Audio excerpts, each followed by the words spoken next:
Hello everyone, myself Dr. Priya Kapoor, Assistant Professor in Department of Computer Science from DAV Centenary College, Faridabad.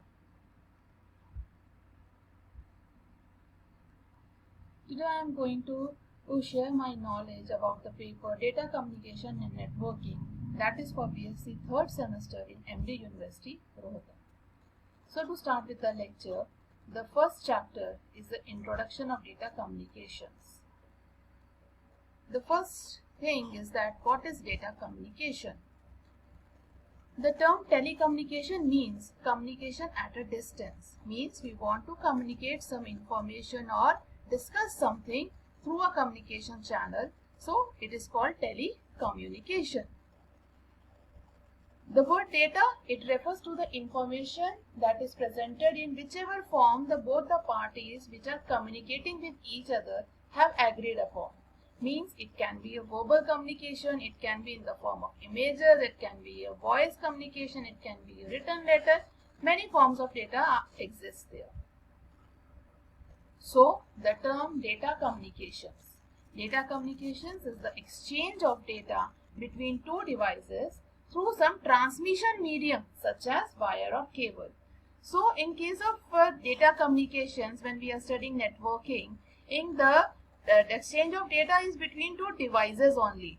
If I am connecting someone else, if I am going to share some data with someone else, it would be done using some device only. It may be a mobile, it may be a PC, it may be a laptop or any other. And both the devices of the which are connected, they are connected through some transmission medium such as a wire cable, which is used to facilitate the facility of internet to us. So in this topic we are going to discuss about the components of data communication, how the data is represented and how the data flow takes place. Components. There are 5 components of data communication. This diagram shows all the 5 components of the data communication, and let's discuss them one by one. The first component is the sender. Sender is the person who wants to communicate with some another person or a group of people. Sender will write a message, will generate the message and will send it for the intended receiver. So sender will write the message, send it to the receiver. The second component is the receiver. The receiver of the message which has been sent by the sender. The sender will send a message to the receiver and the receiver will receive it, will check it whether the message is correct or not, whether the complete information is there or not, and so on. But how this communication will take place? Sender has sent some and receiver is receiving it. But how? That is the third communication, which is the important one, that is the medium of communication. As we have discussed in earlier slide also, medium, it may be a transmission wire which is connecting both sender and the receiver. We can consider it as a telephone line.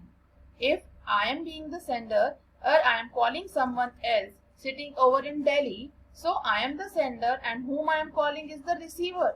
And how both the telephone lines, that landline phones, are connected? They are connected through a medium, that is your telephone line. So sender, receiver, medium, 3 components we are done with. Next component is the important one, that is the message which is to be communicated from the sender to the receiver. Sender writes the message and sends it to the receiver using the medium of communication.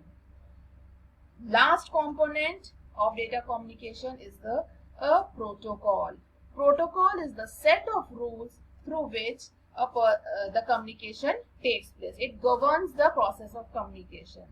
Protocol, we can consider it that it is a set of rules through which the communication takes place. Without a protocol, the data communication cannot be performed. We can consider it as that a person who understands the English, and if we speak in Hindi in front of that person, he or she will not be able to understand that because he or she doesn't understand that rules of speaking Hindi. So protocol is also an important component of data communication. So there are 5 components of data communication. First is sender, receiver, medium, message and the protocol.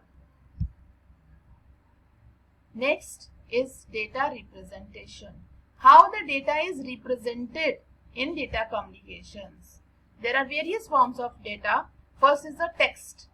Text, we can represent it in the sequence of bits, that is 0 and 1. There are two codes which are available. First is the Unicode and the second one is the American Standard Code, ASCII codes, which are available for communication and of textual data. Second form of data is the numbers. Numbers are also represented using the bit patterns. There is no separate code available for that. Next, images. Images are also represented by the bit patterns. It is the simplest form. Images are composed of the pixels, that is the small dot, which comprises it, and the size of the pixel depends on the resolution on which the image has been created. This makes the size of the image also as a lighter one or the heavier one. Next is the audio data. Audio information, and which is continuous in nature. It is not discrete. For example, we use microphone that is used for recording the audio information. And the last format is the video information, which is produced as a continuous entity. It can be a combination of images, it can be recorded messages, it can be in the form of data arranged in the form of a motion, it can be a discrete entity, various forms. It can be, and nowadays a number of tools are also available for using the videos and creating the videos using the textual images also. So there are different forms of data which can be represented over there. Next comes data flow. How the data flow takes place in data communication. There are various formats. So first one is the simplex format. Simplex format, in which the data communication takes place. There are two devices. For example, here I have taken a mainframe and a monitor. In simplex format, the data is communicated from in one direction only, from one device to another, only one-way connection. You can consider it as a one-way road on which no other traffic can come from. If we are coming from this side and going to the towards the monitor, then data will be flowing only from mainframe to monitor. No reverse communication is there. This is the simplex form of data flow. Second one, half duplex. In half duplex, data can be traveled in both the directions, means from station 1 to station 2 and from station 2 to station 1. But there is a constraint. Constraint means there will be only one-way communication at a particular time. At that moment of time, if station 1 is communicating with station 2, then the data will travel from station 1 to station 2. And at another moment of time, after 2 seconds or after 5 seconds, when first communication has been completed, then only the station 2 will be able to communicate in the reverse direction to the station 1. Means there is a single road between the two endpoints, and at a time only one car either from left or from right can move. So this is the half duplex communication. Next is the full duplex. In full duplex mode of communication, both the stations are connected and the direction of data is all the time in both the directions. These are the normal, can be considered as the normal road in which at any moment of time from both the directions the traffic can move. So that's all for this lecture. We will continue with the topic in the another lecture. Thank you all.